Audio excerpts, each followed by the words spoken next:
Alright, what's going on everybody? So I just got finished watching the premiere episode of The Eminence and Shadow, and I just had to do a video talking about it. I wasn't planning on making a video for the first episode, but the way that Animation Studio Nexus decided to handle it was kinda disappointing. Having read the first volume of the manga twice, there was stuff that I was looking forward to seeing animated that unfortunately wasn't in this adaptation. I just got finished rereading the first two chapters this week in anticipation for this show, and I was curious how they were going to adapt the material. Before I continue, I'd just like to put it out there that I've never read the light novels that this anime is based off of. I just want y'all to know that I'm speaking from the perspective of a manga reader. With that said, the first 16 minutes of this episode is completely original, or at least it wasn't in the manga that I read. As I was watching this episode, I kept wondering if I accidentally downloaded the wrong show. Before I get into my thoughts on the episode, let me briefly summarize the new content. The premiere is told mostly from the perspective of a new character, Nishino, who is a classmate of the protagonist Minoru Kagano.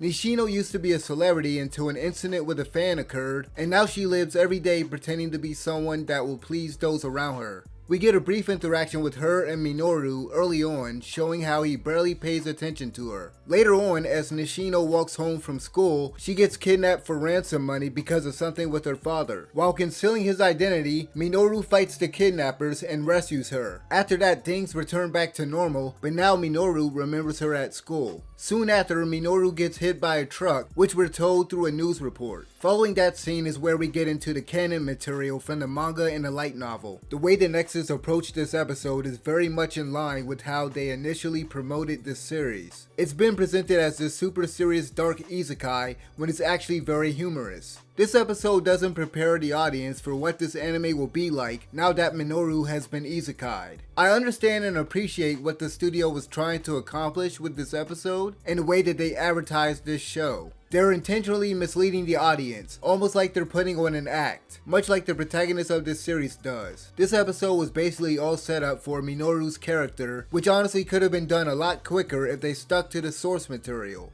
The original character they created for this episode only serves to convey the fact that, similar to Nishino, he doesn't show his true self to those around him. Of course, Nishino's the only one that saw through the mask that he wore at the end. While the new character was fine, and the stuff with Minoru fighting the kidnappers, like he's Nightwing, using those crowbars was entertaining, I can't help but feel this episode was largely a waste. I don't think they needed to dedicate a whole episode to setting up Minoru, which by the way, in the manga they never mention his name prior to him being reborn as Sid Kagano in the other world. The protagonist is established very quickly in the manga. The last 8 minutes of this episode covers a few pages from the first chapter, but a lot of that stuff has been cut in favor of adding original content. If you haven't read the manga, I highly suggest you check it out just to see how different it is from what we got here. Unlike this episode, the beginning of the manga prior to Minoru's death has a totally different tone. It's much more comedic and focuses on him trying to get stronger to become the type of person he desires to be. This episode briefly shows some of the stuff he did, but it's much different in the manga. His obsession and determination to become powerful isn't conveyed as well as it is in the manga, in my opinion.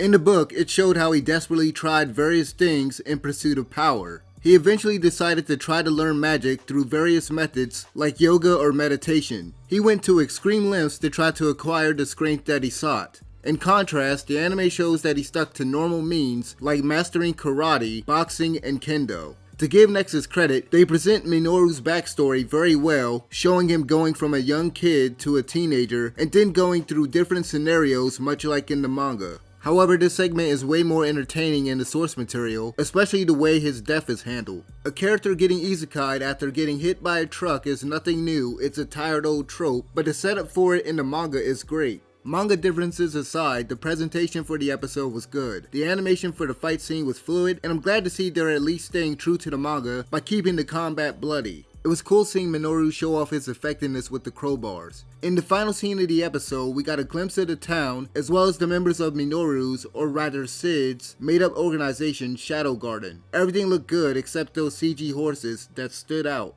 Overall, the premiere of The Eminence and Shadow failed to live up to my expectations as a manga reader. It wasn't a terrible episode by any means, but it lacks the funny visuals and humor that fans were no doubt expecting. The original content was entertaining, but ultimately doesn't add anything new and interesting to the main character. The changes to the beginning of the story were unnecessary, and it does make me a little concerned for what other alterations they might make going forward. Hopefully they'll stick closely to the light novel material for the rest of the series, and don't add a lot of original content. Anyway, if you've seen this episode, let me know what you guys thought about it in the comment section below, and as always, thank you guys for watching. I'm out of here. Peace.